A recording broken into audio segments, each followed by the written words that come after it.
But yeah, it shouldn't be bad. I'm also talking with the owner of. I was trying to get Gaskin because I only have 3 running backs on the roster, so I was willing to offer even Chark for Gaskin just to shore up my depth.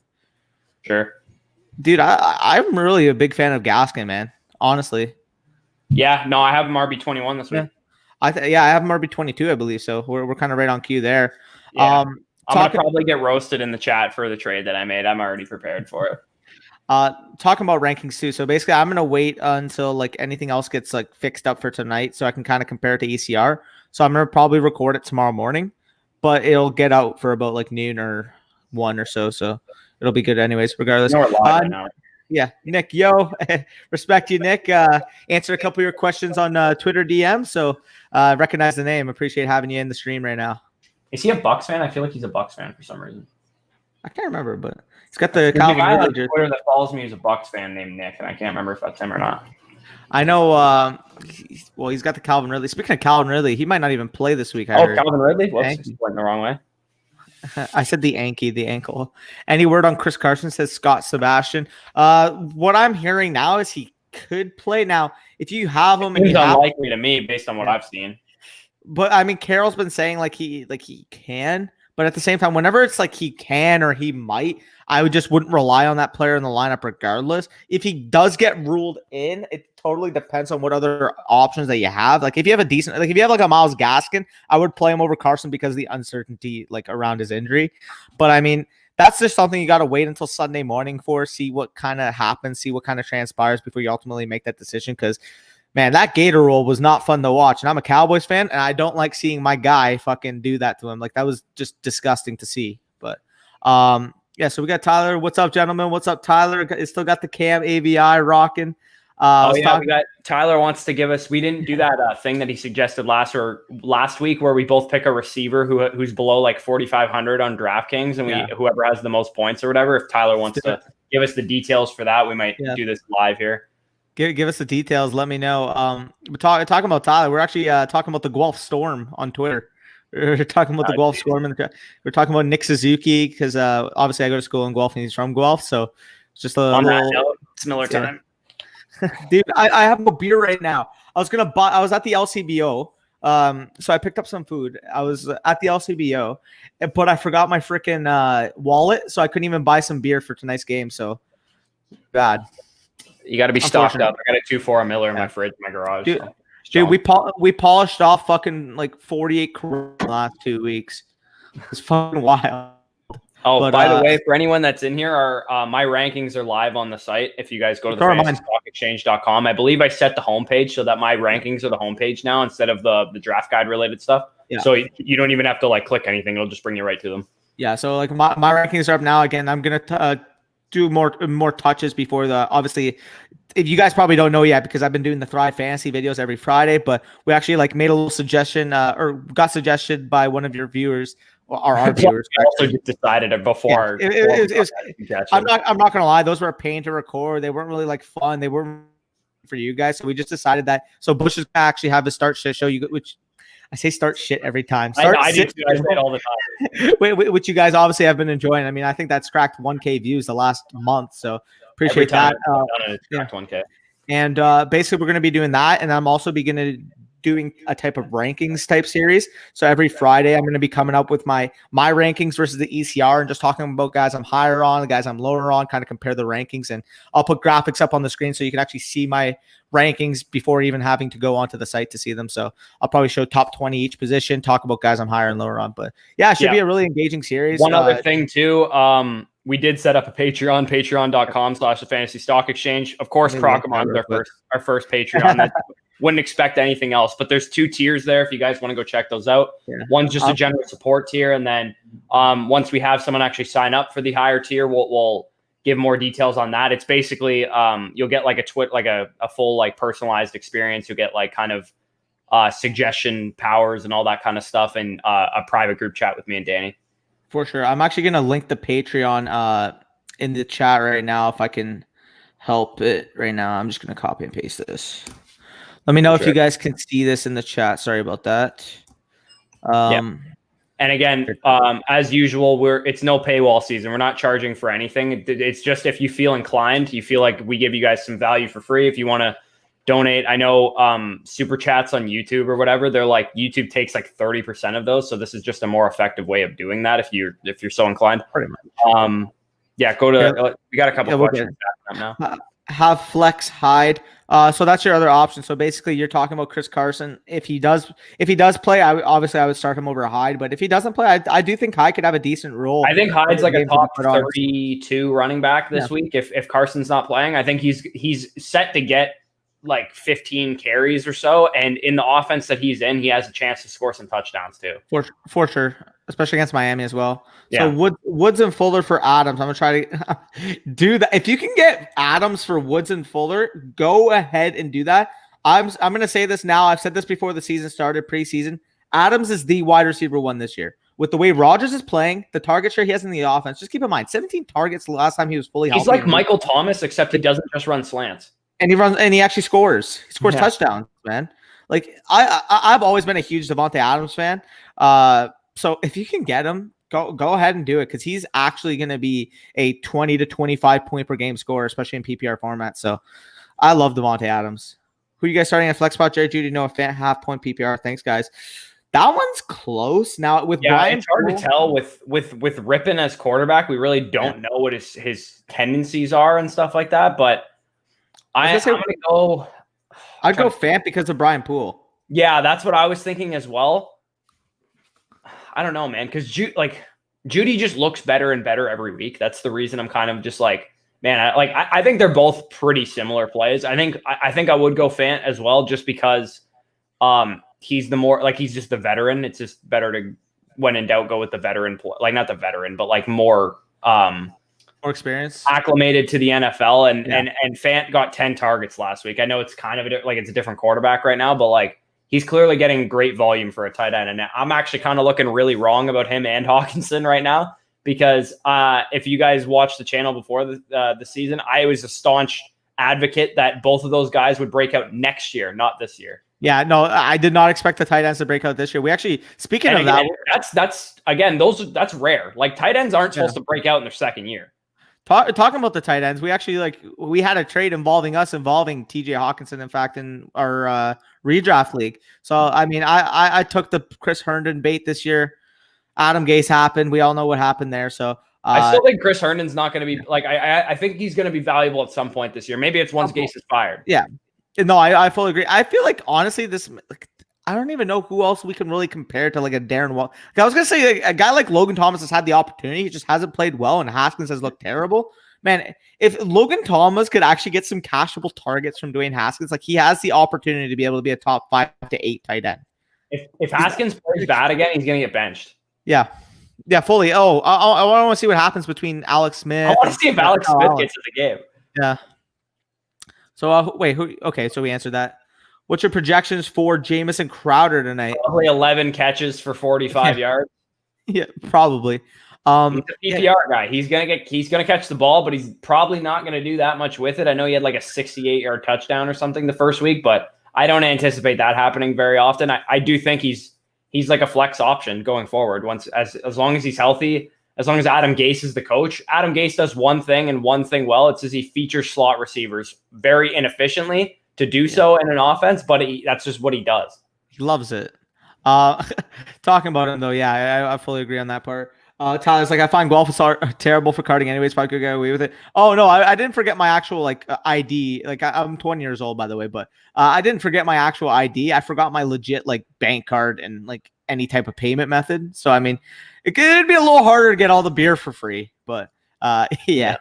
Justin says, should I keep Ruggs and Marquise Brown and try to trade? Or you don't drop Marquise Brown. Definitely don't drop Ruggs, but don't drop Marquise Brown. Yeah. I'd probably just hold, because I don't think you're gonna get if I'd rather have someone like Ruggs than someone like KJ Hamler on the waiver wire, or someone I'd probably rather have Ruggs. Yeah, I think Ruggs is a good stash. We're gonna have to probably wait and see how bad his injury is. It sounds like it's gonna be another week or two before he can come back. But I still think you can stash him if you have the spot open. But if you absolutely have to pick someone up, maybe you have Jonnu Smith as your tight end, and he's not playing this week and you have to go to the waiver wire and pick up a tight end, then yeah, I would drop Ruggs for him if he's your best option to do that. Agreed there. One more question. Any reason to have 2 defenses rosters? Typically no. And now in my case, I have to because I was actually going to get into this. In my home league lineup, I actually had Jonnu, Juju Smith-Schuster, and the Steelers defense. So I had to roster a second defense, and just so happened to be that the Broncos were actually available on the wire, so I picked them up for tonight's game. So it sucks, but I mean, if you have, especially in my opinion, one of the Titans or the Pittsburgh Steelers, you definitely want to roster an extra defense because, especially for the Steelers case, I mean, they're top 5 defense when they come back. They're just not a defense that you're going to want to actually drop in general. Like I would start the Steelers defense basically against any offense, to be quite honest.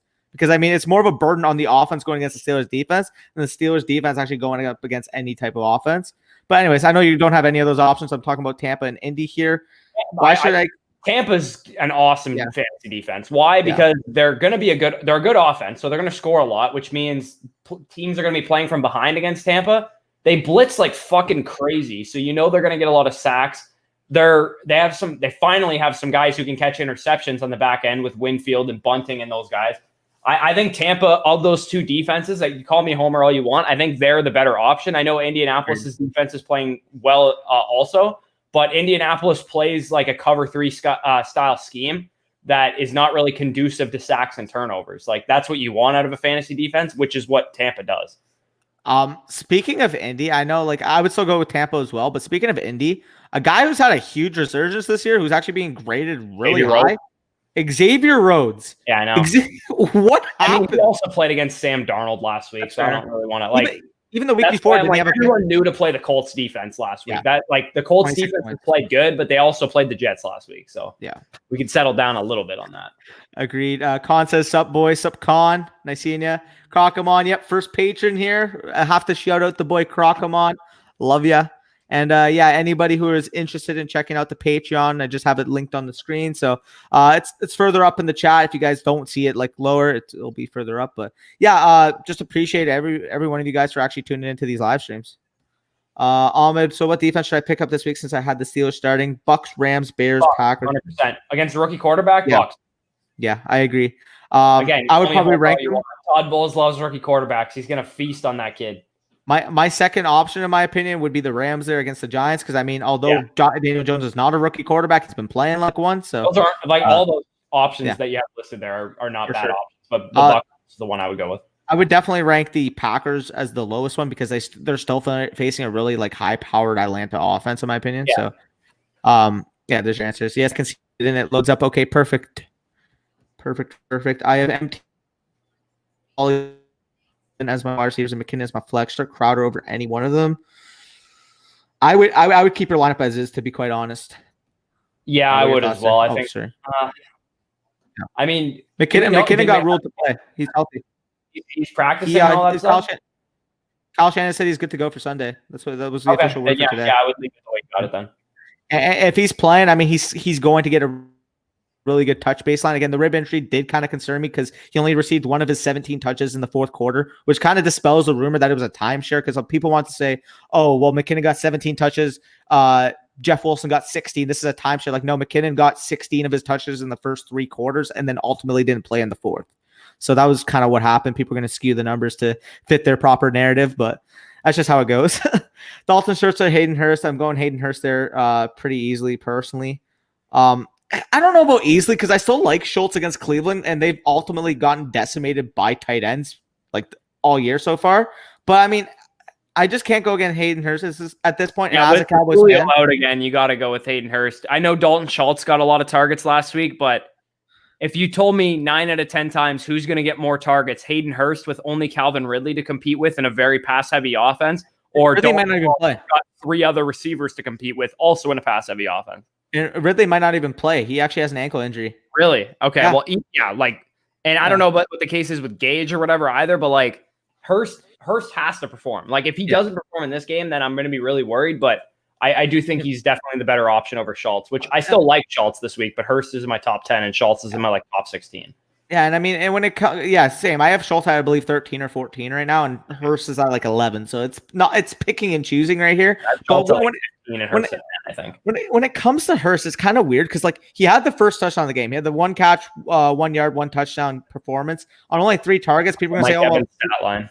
three targets concerning." But at the same time, like the flow of the game was also really weird because Atlanta jumped out to an early lead like from the get go, and then ultimately just didn't really throw the ball efficiently at all after that. I think Ryan went 15 for 32 on the game. So I mean, realistically, yes, he only caught one pass, but Matt Ryan only completed 15.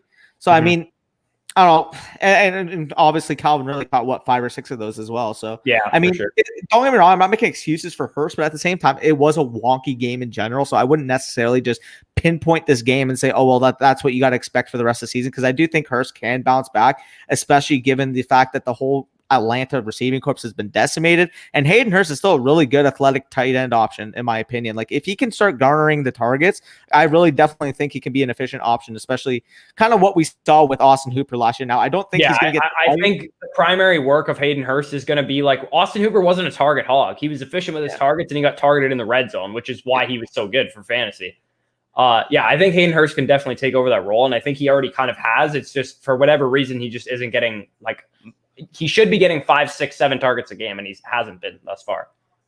Agreed. Slayton or Crowder? I got to know the scoring format for that. Yeah, I would go Crowder regardless, because Slayton's actually, like, as we know, is going to be matched up on Jalen Ramsey. So I mean, it hurts, but I want to start Slayton because I think he's a better player. But I would go Crowder there for the safety. Also, is Preston Williams a drop or hold? You can start Preston Williams this week. Yeah. Against the Seahawks. Yeah. Oh, you can start me against the Seahawks. No offense, Josh. I mean, you guys are still 100 receiving yards they've allowed in. The Seahawks are still going to win the game. Seahawks are still going to win the game like 56-42 or something like that. But like, I mean, yeah. I don't know. Okay, for whatever reason, I have this gut feeling that Tua is going to get in this game. I don't know why. I have Fitzpatrick for the record as a top 12 quarterback. I do. I have him as like a top 16 quarterback, but I could see a Fitztragic performance coming, because usually how it works is every time everyone believes in Ryan Fitzpatrick, that's when he disappoints. Yeah. I definitely see that. But talking about the Seahawks, I mean, their offense, as we know, is the best offense in the league right now. I mean, I don't think you can argue for anybody else, given how efficient they've been. I mean, you've got 2 top 6 wide receivers in fantasy. Russell Wilson's by far the MVP. But man, as good as they are on offense, their defense has allowed over 1,400 passing yards. For reference, Dak Prescott leads the NFL in passing yards at 1,188, and the Seahawks have allowed more than 200 more than the passing yardage leader. So I mean, like, it's just crazy to think about, but weird obscure stats like that. But yeah, my starting receivers are Evans, CD, Thomas right now. If Thomas doesn't play, I have Edelman as my backup. I'm fine with playing Edelman, to be quite honest. I mean, I think he's definitely going to see enough volume, especially running in the slot. Those guys, I think Edelman's your best option out of the guys that are available there. If you have room on your bench, I don't mind stashing some of those guys. Judy, Higgins, Jefferson, and Lazard. Like, I think they're all good pickups. I think they all should be owned. Yeah, they should be owned. More of a shallower league if they're not owned. Yeah. So, I definitely think if you can stash one of those guys. My favorite stash in fantasy right now is T. Higgins. Yeah, I mean, I think he's going to be really good as well. I talked about him. He was actually my second receiver on the waiver wire show that I ran. I had most snaps of any Bengals receiver last week. Yeah, I had him and Justin Jefferson as my top 2. So definitely like T. Higgins. I mean, he's looked really good. I wasn't. Neither was I. I wasn't a huge fan of him either. But I mean, he's looked good. He got 9 targets this week, for the record. 9 targets, 2 receiving touchdowns. I mean, if he can develop that rapport with Burrow, who, for the record, Joe Burrow is already a top. I think I have him as a top 14 quarterback in the league right now. He's going to be a top.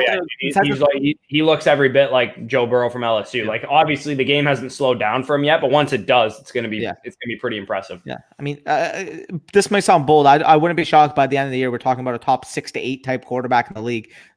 Like, it's that he's been that good. I mean, the Bengals fans are going to be happy about that one.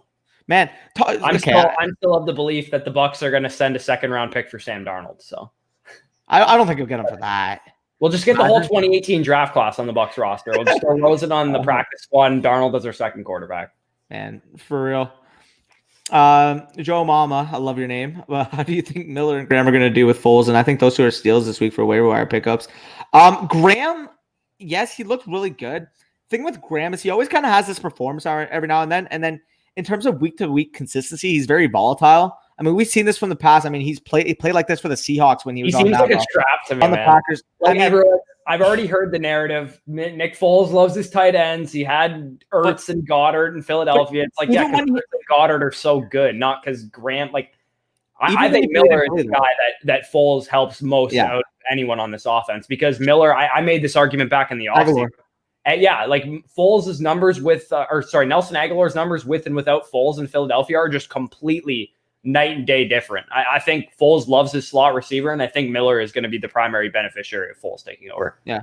And talking about Allen Robinson, for the record, I mean, if we're going to play the narrative, first of all, you're talking about the Eagles. Obviously we know the narrative of Carson Wentz, but the actual target percentage to the tight end position with the Eagles dropped significantly when Carson Wentz was in and out of the lineup, and that's specifically when Nick Foles was filling in for him.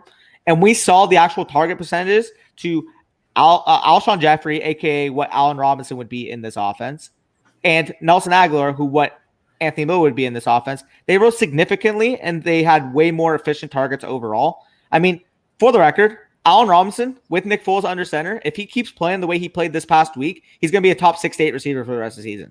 I'm still not there. I'm still hesitant. I'm still hesitant on Robinson. I don't know why. Like, yeah, he's top 12, good, man. Top 15 receiver. I'm not I don't think he has the kind of upside. I don't know why. He's to me, in my opinion, his upside is Kenny Golladay with like 90 to 100 catch ceiling. I don't know. I don't trust the Bears quarterbacks. That's what it is. I mean, he did last year. He had 97 catches with Trubisky. When quarterbacks come in at halftime, they have like a distinct advantage. They're preparing for Foles this week. Like, we saw with Justin Herbert in his second game, he didn't look nearly as good as when he came in relief of Tyrod in his first game. I have a feeling Foles is going to look a lot worse than he did against Atlanta. Let's not forget that Atlanta's not one of the easiest fucking pass defenses of all time, too. Yeah, that's fair.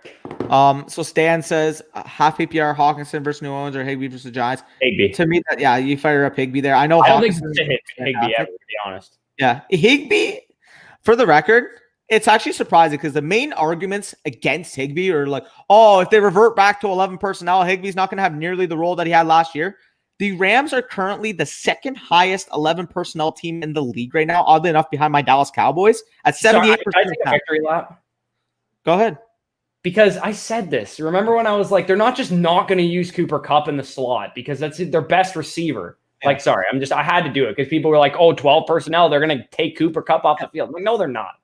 Dude, they've run 78% of their snaps out of 11 personnel this year. After the second half of last year, running it almost exclusively out of 12 personnel, we've made this argument all offseason. The reason why they were running out of 12 personnel is A, they could not run the ball efficiently, and B, their offensive line could not pass block to save their life. Their offensive line, by the way, is playing much better, which I tweeted out. If you guys follow me on Twitter, I tweeted out today the biggest improvements per PFF from run blocking and pass blocking. If you want to go check that out, there were some surprise teams on there. Like the Browns, for example, went from 29th in the league in run blocking to 1st. That's what happens when you get Conklin and Jedrick Wills, though. Yeah. I mean, those boys can fucking move people. Speaking of bookend tackles, actually like 26th to 6th or something, too. They had a huge jump as well. Speaking of bookend tackles, we're talking about the improvement from the Browns. I actually highlighted in that tweet, as you guys can actually see our Twitters. I'm going to show it real quick on the screen. But highlighted in that tweet was the Dallas Cowboys. They went from, 7 to 28. I will tell you guys, if you can send that to the Zico and say, look, they're not as efficient as last year. Trust me, once Tyron Smith and Lyle Collins return, they're going to go back up. When is Lyle Collins coming back? He's supposed to, so he was put on IR. He's supposed to come back next week. The problem is apparently he's having some complications, so it may take a couple weeks extra. But Tyron Smith is slated to go for Sunday, so hopefully he's back. And even if Tyron Smith is back, what I'm thinking they may honestly do is slide Zach Martin to right tackle, have Joe Looney at right guard, and Tyler Biotish looked fantastic at center when he actually got the limited snaps that he did against the Seahawks. So, I mean, they're going to have to shuffle some pieces on the offensive line because Terrence Steele, an undrafted free agent who frankly struggled at the Senior Bowl, cannot be starting any more games whatsoever for your football team. And I mean, Brandon Knight can get out of there too because Tyron Smith is one of the top 3 left tackles in the league. So, I mean, there's a huge discrepancy in play between an undrafted free agent left tackle and a all-pro. So, I mean, I definitely think there's a really good bounce back game for both Zeke and the Dallas Cowboys offense in general. Well, team in general this Sunday against the Browns. Now, I don't think they're going to just run away with it. Again, I'm not going to talk too much about my Cowboys, but yeah, let's stop talking the Cowboys. We got a I question. think it's gonna be a bounce back. Yeah, sorry about that. Always have Matt to Ryan or Aaron Rodgers. Give me Aaron Rodgers. Aaron Rodgers easily Against the Falcons. Yeah. Yeah. Hollywood is pissing me off. However, yeah, no, definitely. I just feel like that's kind of struggles. I mean, I'm not worried about Lamar Jackson long term. Again, he hasn't looked. I'm not worried about Hollywood either, to be honest. I know he's had some bad games. This is kind of the nature of Hollywood Brown, to be honest. I don't think he's ever going to be like, you didn't draft Hollywood Brown to be your wide receiver 1 or 2. Like, he's your wide receiver 3 or flex for a reason. I think he's going to get to 950 yards and 7 touchdowns somehow, whether it's consistent or inconsistent. Looks like it's going to be inconsistent. I think that's basically what his stat line is going to be. You just got to hope that you're able to predict when to start him. Agreed. Chris, my boy, Danny Classic Headband. Glad the channel's doing well. Appreciate you, Chris. Got to see you in the chat. It's actually one of my friends from back home. Probably Broncos defense or Jets defense. Give me the Broncos defense all day there. I would much rather the Broncos defense against the Jets than the Jets defense against the Broncos. You can start both of them, though. I think you start both of them, but give me the Broncos against Sam Darnold, who is actually turning the ball over more than he's making plays.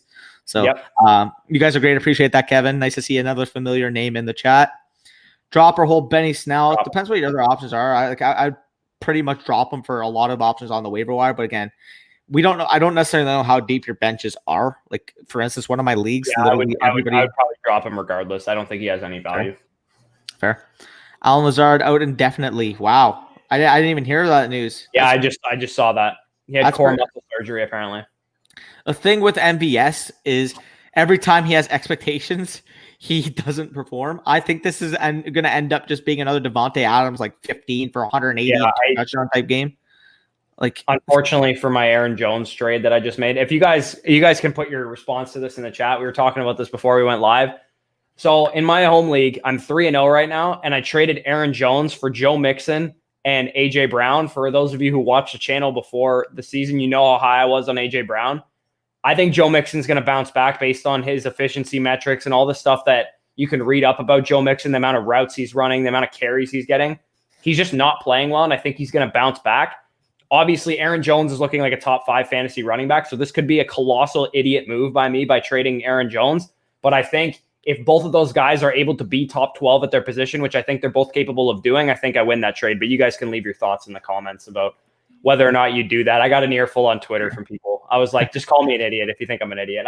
It's a boomer bust move. I'm either going to look like a genius or a moron. That's fine. Tyler, already, you're wild for that. We'll get into those comments. Yeah, Josh is actually my boy. I mentioned this to you off camera, but would you trade Stephon Diggs and Mixon for Devontae Adams? Now, a little background. It is a keeper league, and he does have to trade Mixon at the deadline. So that's a part of the factor as to why I'm kind of holding on Devontae Adams right now. But, I told you already I would do this. My trade was worse than this one. But keeper aspect, I don't know. It's close. I don't know. Diggs and Mixon for Devontae. Like, Diggs is playing borderline Devontae Adams levels already. Right now. Fair. Like, Diggs and Adams are not that far apart. Like, they were at the beginning of the season, but they're not right now. So, I mean, that's adding fair. Mixon, who is an RB1 still, in my opinion, just a back end RB1. It's close, yeah. Atlanta's coach that also equivalent of agree with you, Tyler. Miami will, wow, bold take by Tyler. Miami will beat Seattle bucket. Only if Tua comes in at half. Yeah. I mean, if Tua comes in at half times. What's your guys' opinion on DJ Moore's performance so far? The thing with him, I think he's going to bounce back. At all. I think he's going to bounce back. All of his metrics are the same. They're all like, he has one of the highest percentage of his team's air yards. He's top 10 in the league in targets, even though he only had 4 targets last week. He's playing well. Like, he's just not, like, for whatever reason, they're just not connecting. He has like 7 deep targets in 3 games. Like, he's playing well, and the offense is just going to kind of gel a little bit more, and eventually him and Teddy will get on the same page. I think DJ Moore is going to be fine. I'm not really worried about him at all. Yeah, agreed. Justin Jefferson started over Landry. I would start him over both those guys, to be quite honest. I just think he is a lot more upside. Who did the Vikings play again? Texans?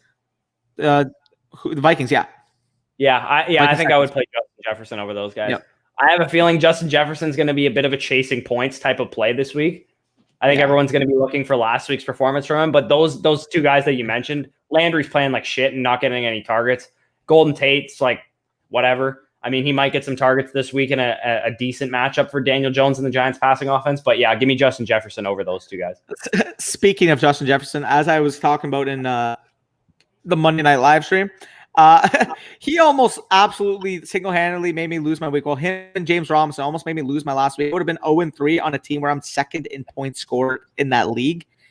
For the record, it took a Lamar Jackson miracle stinker for me to win by 5 points. So, little clap there. But actually, I wouldn't have been 0-3. I would have been 1-2. I'm 2-1 in that league. Like 55 points going into that game. Lamar Jackson, Mark Andrews, and Hollywood Brown all had them to go. Didn't win. That's insane. I know, right? Yeah. What do you? I don't. Oh, Holden. I don't. Yeah. I don't mind KJ Hamler. I think he's a fine option. It's just you were mentioning a guy like Ruggs. I would prefer a guy like Ruggs to him. But I mean, I don't mind Hamler. It's just the so banged up right now. Yeah, agreed there. Let me just see where am I at? Oh yeah, the boy. How you said it was Prody JML, right? I think that's how you said to pronounce it. Prody JML. Yeah, something like that. Should I pull the trigger on Woods, Deontay Johnson, Gibson for Drake? No, I would hold Drake and Diggs side personally. Woods, Deontay Johnson, Gibson for Drake, Diggs, and Ebron. I like the Woods, Deontay Johnson, and Gibson side. I didn't see Ebron and Gibson at first. I thought it was Woods and Johnson for Drake and Diggs. When I see Gibson versus Ebron, yeah, okay, I'm gonna go with. I mean, it depends what you need because Drake is the best asset there still Diggs is the best asset there and Drake is the second best asset there. But I think it's really close between like Woods and Deontay are very close to Drake in terms of like the level of assets they are. And I think I would way better than Ebron as an asset. So I think I would take Woods over Drake in a full PPR. Yeah, I could see that. Kakamon, the Bungles have given up on Ross. Wide receivers, yeah, I agree with you there, Kakamon. I think they're giving up on Green too, to be honest. Yeah, they're starting to. Oh yeah, Tyler. Yeah, it's going to be the wide receiver 2 at minimum there in a couple weeks. Agreed. Leave that in the comments or leave that in our Twitters, and definitely if you want, you can even add us to a group and talk about it because we're definitely intrigued by that type of idea. Yeah. But since Carson hurt, currently starting Mixon, Mike Davis, Mixon, picking up a running back sort of. I would just go with Mixon over those options to be quite honest. Wilson, Hayden, Kelly. Yeah, I would. Yeah.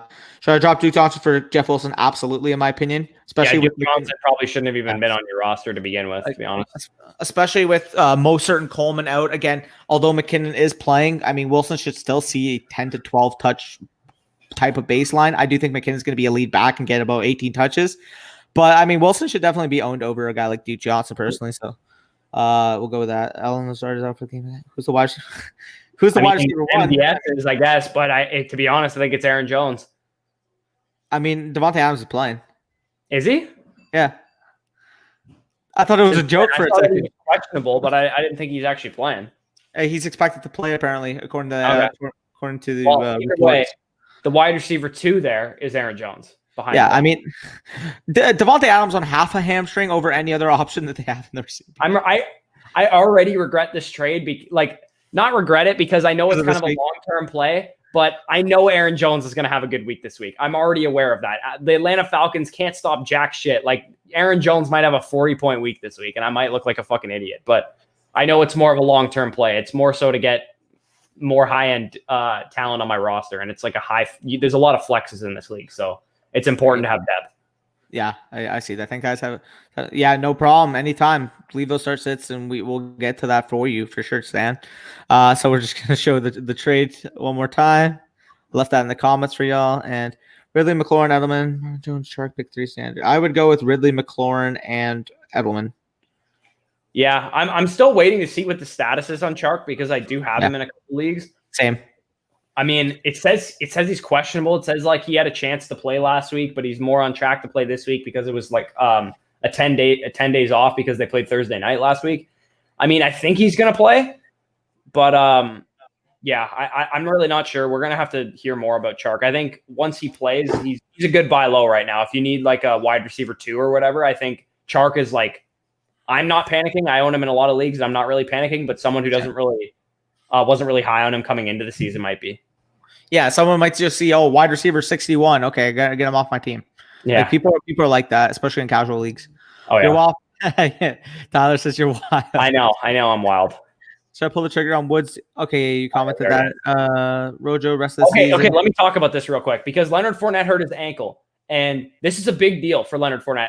You might just be like, oh, it's just an ankle injury. But Leonard Fournette has had so many ankle problems in his career, going back to his days at LSU, going back to his days in Jacksonville that year in, 2018, where Leonard Fournette was just injury riddled that whole year. It was all because of his ankle. So him having an ankle injury already is not good. So this week, if he's out for this game, which by the sounds of it, he's going to be, he didn't practice today, nor did he practice yesterday. I think you can start Rojo as like a top 26 running back this week. Yeah, I think I have him exactly at 26 in my rankings. Let me just. I think he's at 20. He's either 25 or 24 for me right now. But I also, if Fournette is confirmed out, he might go at up to 22. To be honest, he's 24 for me right now.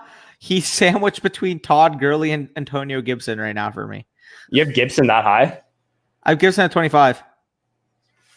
That scares me a little bit. Yeah, I mean, half PPR. There's just a lot of meh options. Like I have Rex Burkhead right behind him, Dobbin, Kelly. All the options after him are kind of meh. So yeah. Let me get into it one sec. Oh, we'll quickly go to Chander again. Appreciate Chander. $5 super chat. Definitely appreciate that. Again, another familiar face every time it seems like you're giving us money. So really appreciate that a lot, Chander. Let's get into your question. Standard pick 2, Allen Robinson, Mike Davis, Devontae Parker versus Seattle. Love this matchup. Love the work, guys. Appreciate it, Chander. IFCH, Drake, and Adams locked in. Those are definitely solid options to have locked in, as we know. Talking about the pick 2. So Robinson. In a standard, I would most likely go with A-Rob and Parker because the Parker matchup. I actually have Parker's my wide receiver.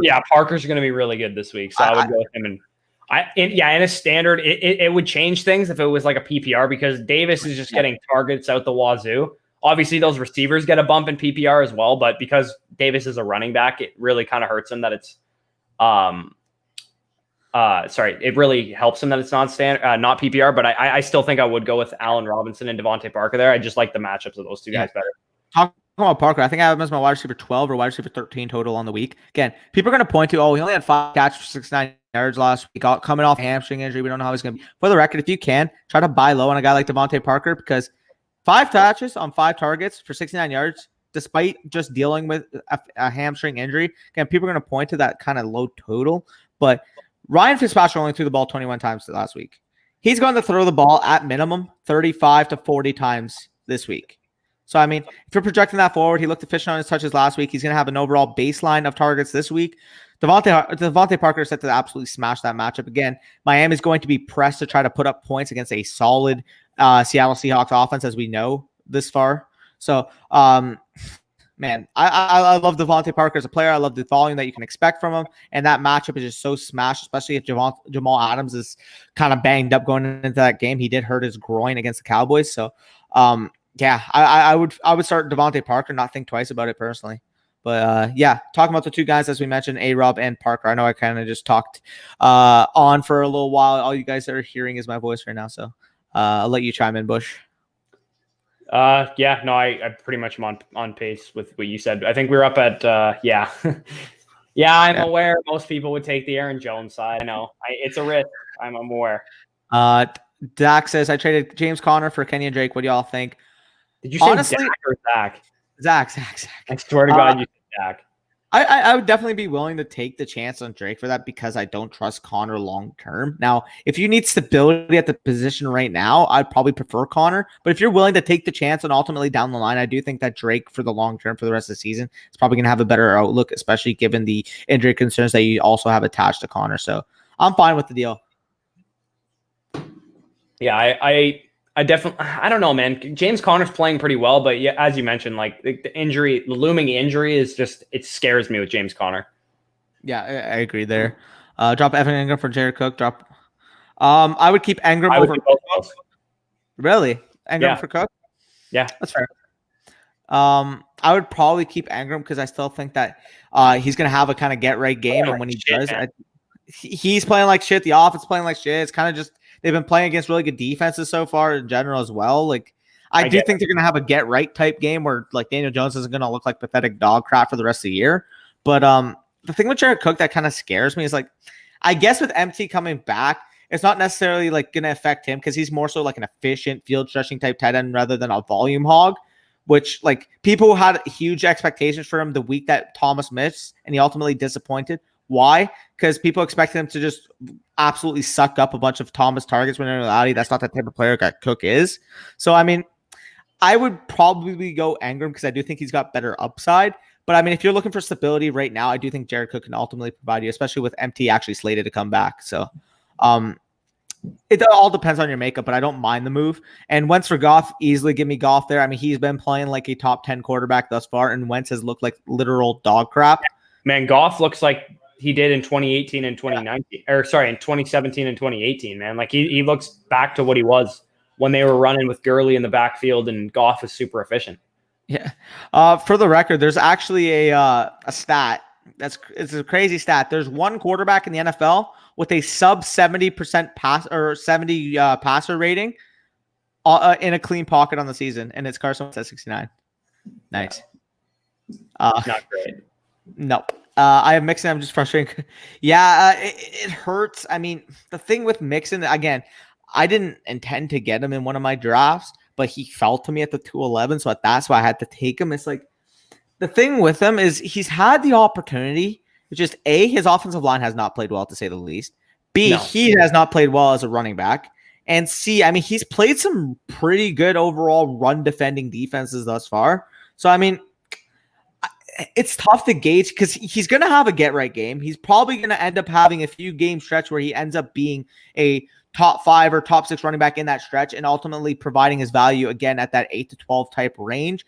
But it's just hard to trust his overall season outlook given how bad his situation he has played personally. So I wouldn't panic being 0-3 because I do think he's going to get right soon because he's just not going to be the RB34 on the rest of the season. But yeah, it's just a tough thing because like when you think about, I drafted Mixon, you most likely took him ahead of guys like Austin Eckler and Aaron Jones. If you're watching the channel, you might have taken those guys over him. But yeah, in most leagues, Mixon was going ahead of those guys. So just ultimately seeing him just completely get outperformed by a lot of the running backs in his range must be a little bit disappointing. But just keep your head high. I do think he's going to have a get right soon. It may even come this week, though. The Jaguars, for the record, have been a very good defense against the run that people aren't acknowledging enough. So we just got to see because he's had the opportunity to do so. He just got to play better in the offensive line as a whole. He's got to play better. But yeah, I kind of just repeated the same things. But how y'all feel about Eckler versus Tampa Bay? Now, he's going to catch a lot of balls. That's what I was about to say. The rushing aspect of his game may be limited because we've seen Tampa Bay. Start Josh Kelly. If you're thinking about starting Josh Kelly, don't. Yeah. When you're talking about Eckler, though, like he's going to get groundwork. We know that. He may not be as efficient as he is because, I mean, he, for the record, is a top 5 talent at the running back position thus far. I mean, I think he's proven that this year. Oh, yeah. But he may not be as efficient as we expect from Austin Eckler, but he shouldn't be absolutely completely limited against that defense. And we know what he's going to be able to do against them in the air. So Eckler, to me, I think I have him as my RB7 on the week and a half PPR. So I would still be fine starting him. I mean, Eckler is going to be at the very minimum a top 8 running back for the rest of the season, top 10 running back for the rest of the season. Yeah.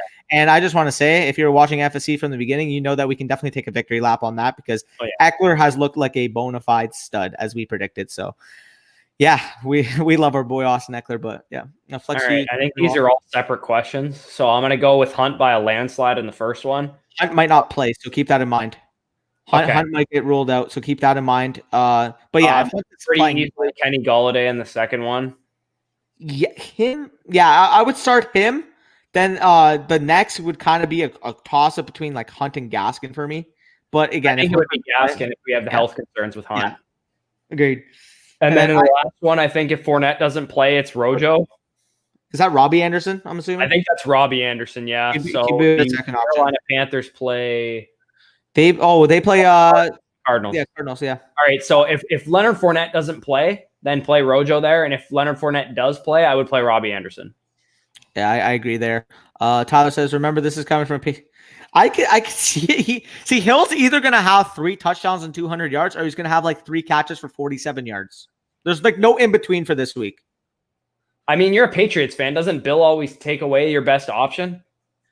They might view that as Kelsey. Would they, though? Can't they just but they could theoretically, they just put Gilmore on Kelsey and then bracket Hill. And then you'd have to worry about Clyde out of the backfield. There's no really way to They're not they're not going to be worried about Clyde. I mean, fine. McCole Hardman, Sammy Watkins, They're DeMarcus scared of Lawrence. Hill and Kelsey, I think. But I'm pretty sure that Hill has historically done well against the Patriots. So yeah, we'll see what happens. It's definitely going to be something to monitor. 2 wide receivers. I would go with the back 2 person. Evans versus Woods is close for me. He's definitely starting Lockett. There's no way. Godwin's out. I would pick Evans. Yeah, so I would go Evans and Lockett then, because I mean, there's no way you sit Lockett given how he's playing thus far. Hayward hasn't been nearly as good in shadow coverage as you'd think. Maybe he plays the Dolphins. No, I'm talking about for Evans. Oh, Evans, yeah, okay. I thought you were talking about Lockett for a second. I'm like, Told Gurley. I'm assuming that means Todd, or I'm assuming that's Darrell Henderson. Give me Darrell Henderson this week. I actually have him as my RB 15 on the week. Oh, against the Giants' run defense? 8 Acres ruled out. I don't know about that, man. The Giants are stingy. I heard another like very prominent fantasy person say that they had him really high this week. I'm not on board with that. I don't care if he's getting all the volume. Giants run defense is legit. That's fair. I agree. Again, I go with Gurley there personally, just because of the matchup for Henderson. Plus, I just don't trust Darrell Henderson either. That's fair. I would don't trust Todd Gurley either, but at least I trust that he's going to get carries.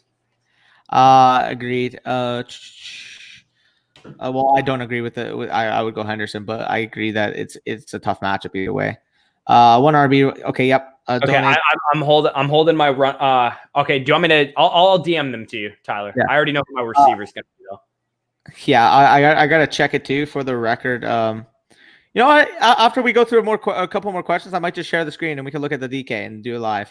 But no, that's cool. I'll do it live here because I just traded for Joe Mixon. Gio Bernard is my running back, and then for my receiver, it's going to be Scotty Miller.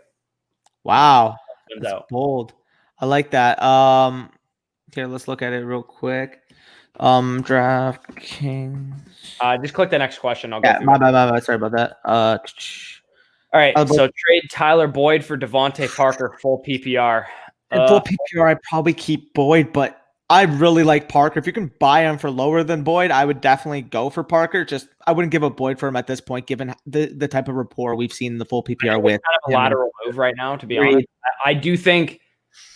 I think when Tua comes in, I think Parker has a little bit more upside. I think we'll see Parker. I for whatever reason, I just feel like he's going to like Parker too. I have no rationale. It's just a gut feeling of mine. I have a feeling Parker is going to be better once Tua comes in for whatever reason, even though he was great with Fitzpatrick last year. For the record, when he's been healthy, he's looked really good with Fitzpatrick. I mean, I think he's caught 9 of 9 total targets in the games that he's played this year.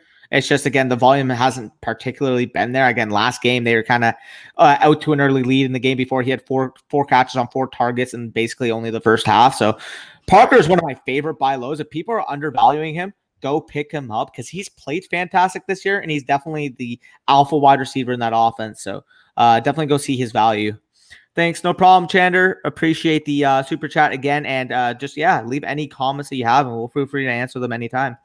Gurley or Henderson, and I may have missed it. Yeah, I'm going Henderson. He's going Gurley there. So sorry if that doesn't really help for your lineup decision. But I don't know. I don't trust Gurley whatsoever against the Packers. I don't trust Henderson whatsoever. So sure. All right. What are your thoughts on the Vikings passing game? Jefferson Harris going to take over the backfield. No one's going to take over anything in New England because New England doesn't care about our fantasy team. So I'll say I don't think there's any point where we're like, oh yeah, fire up Damian Harris, Sony Michel, Rex Burkhead, like whoever it is in the backfield. At no point are me or Danny going to have any of them rated in our top 15 or anything like that. So I would go with, first of all, Thielen's still the main guy there. I know Jefferson had a really good game, but let's tone it down. Thielen is still the guy. But I do like Jefferson. He's definitely going to be owned. Helps Thielen. It doesn't hurt Thielen because the Viking pass game isn't all on him now. It was better when Diggs was there, right? Like you'd agree, their passing game and Thielen's production was better when Diggs was there. That's because a better pass offense benefits everyone. It's not just like sometimes we want all our guys to be alone in their passing offense and get all the targets, but only rarely does that actually equate to them being really, really good for fantasy. And it's usually like in the case of Michael Thomas or Devontae Adams or Julio Jones. Agreed. Standard, Gordon, Mixon, McKinnon need to give me the first 2 in standard. Yeah. Give me Mixon and Gordon as well. Yep. We'll run through this quick because the game did start. Thoughts on Edelman? I like Edelman. I'm assuming you do too. I think he's like a top 25 receiver going forward. He's not sexy, but he'll probably get you solid points, especially if you're in any kind of PPR. To be honest, in a full PPR, I think he's closer to like the 15 range than he is the 25 range. And in a half PPR, he's probably going to be as well. But we've seen with Cam, he's a little bit lower than I expected. That's fair. Cameron Goff this week. Let me. I think I have Kansas City and Goff against New York. Give me Goff. Give me Goff. I have Goff as my top 8 quarterback this week. I think I have Goff as quarterback 13 and Cam as quarterback 9 or 10. So I mean they're pretty close. They're both pretty close. So I have Goff at like quarterback 8 and Cam at like quarterback 9 or 10. I think so. They're really close for me. Agreed. So then are you ready to start to Higgins over guys like? Yeah, I this week. Yeah, I would. Yeah, I would.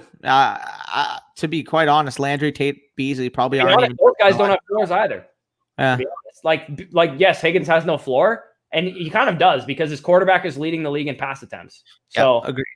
There's a lot of pass attempts to go around in the Bengals offense, and Landry's floor right now is like 3 catches for 25 yards based on what he's done this season. Scary Terry, Hollywood, pick 2, standard league. Give me the first 2. Yep. Let's just get through these real quick. That dubbed so hard on the straight after. Oh man, yeah. You stole that. I love Terry, but man, you got Eckler's by far the best asset there. Easily. Eckler is like I think that's a steal just for Eckler, and you got Edelman too. That's how much I love that trade. Bill's gonna take Kelsey, then it's gonna be Jones. Jones has looked that makes sense. And they traded Fournette. I don't mind that. Like, Valdez doesn't have any value in Fournette's backfield. Like I said on the start sit show, unless there's an injury, which there is right now with Fournette, it's just going to give you a headache. It's fantasy Advil, the Bucs backfield right now. So with Fournette hurt, it really helps clear up some things in terms of people who own Ronald Jones. I hate Gurley. Which running backs? Yeah, I would do either of those guys straight up for Gurley, to be quite honest. I would rather prefer either one. Of the 3 guys you have there, Montgomery, I would take first because Singletary Gurley for me. But yeah, get rid of Gurley. Yep. Owen says, yeah, okay, sorry, yeah, we're no problem. Sorry, like, yeah, don't worry about the spamming again. Like, we're just kind of working down, so don't worry about that. Just there's a couple guys like a couple days ago that were literally just spamming the same question. But if you're just like talking and saying different stuff, that's perfectly fine for the record. But if you're saying like start Keenan Allen or fucking, I don't know, fucking Terry McLaurin, and you say that like 6 times in the chat, that's kind of when we consider it spamming. But if you're just like elaborating on one of your questions, like go ahead, go nuts. Crowder tonight, give me Crowder over Wilson full PPR personally. If it was half PPR, I go Wilson, but in a full, I have to go Crowder there. Crowder regardless, I think. Yeah, that's fair. Ridley continue to be watched or sell. Really depends what really high is. I don't know if I want to sell Calvin Ridley right now the way he's playing. If I can get a top 15 receiver and an RB2 for him, I would consider it. Yeah, it depends. If someone's willing to give me something super outrageous for him, if you can get like DJ Moore and Joe Mixon for him, then I would do that. But like, I don't know if you're going to get that from someone. I was actually going to say an offer's basically similar to that. I have a feeling that once Tua gets a chance, yeah, he's definitely got the talent to do that. Will Fuller and Kareem Hunt for Clyde. Give me Clyde. Give me Clyde. Easily Clyde. I don't know why I thought about it for a second, but yeah, it's Clyde, especially with Fuller's hamstring injury. Give me Clyde. Yeah, that's fair. That's a fair read. How can I DM you? You can actually DM us here. So I'll show you the Twitters on the screen. You just go on Twitter, type up Danny Football 59 or Football Stock for Bush. You click my showdown MVP. I played Braxton Berrios in the MVP slot. I've never played Showdown for the record. I'm not good at it, but I had like $2 on my DraftKings account, and I was like, "Fuck it, I'll just play Showdown." Fair, but yeah, Underdog, you can just DM us at those ats on Twitter if that makes sense. I know I said at 2 times in a row, but yeah, type in those Twitters, click the little message button, you should be able to access us. But start at flex, Gibson, Lazard. Are those options? Give me Gibson and McKinnon.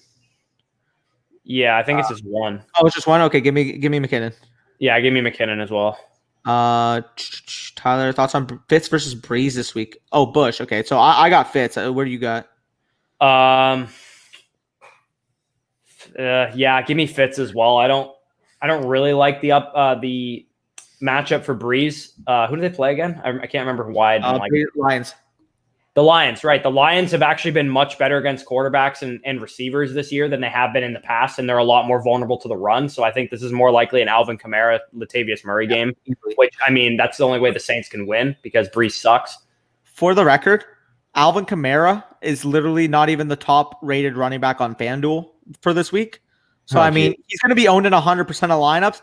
You got to eat the chalk there because he's going to have 30, 35 points. I have Dalvin Cook in my tournament lineup. Yeah, for this week or for last week?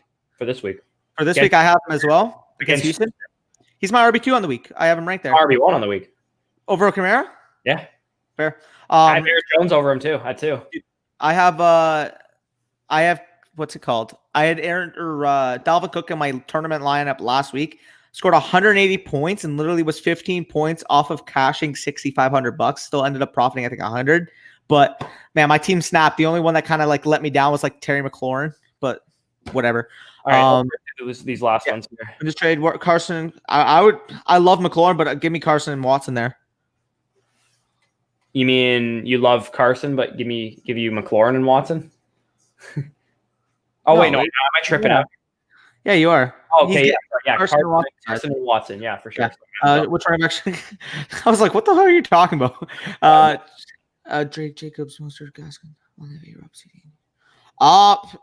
see if somebody's willing to buy high on any one of those running backs, whatever you can get most value for. I'd keep Jacobs. If you can sell Carson super high or Mostert super high, would definitely do that. Drake as well. Drake. That'd be the guy who I would trade. The only problem is I do think that people are going to say, oh, he hasn't had a good start this year. I think people still hold, like, they remember the fact that he was like an early second round, late first round pick. I think you could trade Drake right now for someone like DJ Moore. That's fair. I have a minute, but sorry, I was driving. That's why. Yeah, you're good, Fabian. And Unclear. Yeah, you're good. Actually, half PPR pick 2, Hollywood Gibson. First 2 for me. I think I'll go MVS over Gibson with the Lizard news. I wouldn't have the balls to start MVS. I know Renfro's a hot start for people too. I understand that one, but I think I would go MVS and Hollywood there. Okay. Who do I start at the flex this week? Mixon or James? I have Robinson higher. I have Robinson as my RB12 on the week. Yeah, I think I would start James Robinson for over Mixon this week as well. The Bengals run defense is just straight terrible. Standard flex: Brian Hill, Molly Cox, Zach Moss, or J.K. Dobbins. In a standard, Dobbins is give me Dobbins. Give me Dobbins. I don't really like any of those options to be honest. So just give me Dobbins because he's the most talented out of all those guys. Yeah, I would agree too. If I were to rank, Molly Cox is probably second though. I was about to say Molly Cox is my second. Yeah, against Chicago. Thanks, no problem, Steven. Actually, we should probably head out of this live stream because the game is on and I'm not even watching it right now. But thank you guys for tuning in. Again, we're going to be live again Sunday morning, so make sure you tune into that. And also, I'm going to be having that rankings episode out for you guys tomorrow at about noon. The DFS episode Saturday as well. Yeah, make sure you go tune in, and we'll be signing off. Let me just quickly get into Cole. We'll sign off. Should I go trade for quarterbacks? No, if it's a one quarterback league, I wouldn't trade for a quarterback personally. But I would just stick with Stafford if it is a one quarterback league, or even see if you can get a guy on your waiver wire. Like if you can get I don't know, Fitzpatrick this week. Mm-hmm. I would still start Stafford versus Fitzpatrick's a toss up this week, but either way, I'd just stick with Stafford and 1 QB. Good evening, Rosa Miller. Take me back. Good evening. Anyways, we're gonna sign off. Sorry, a little longer than expected, but peace out, y'all.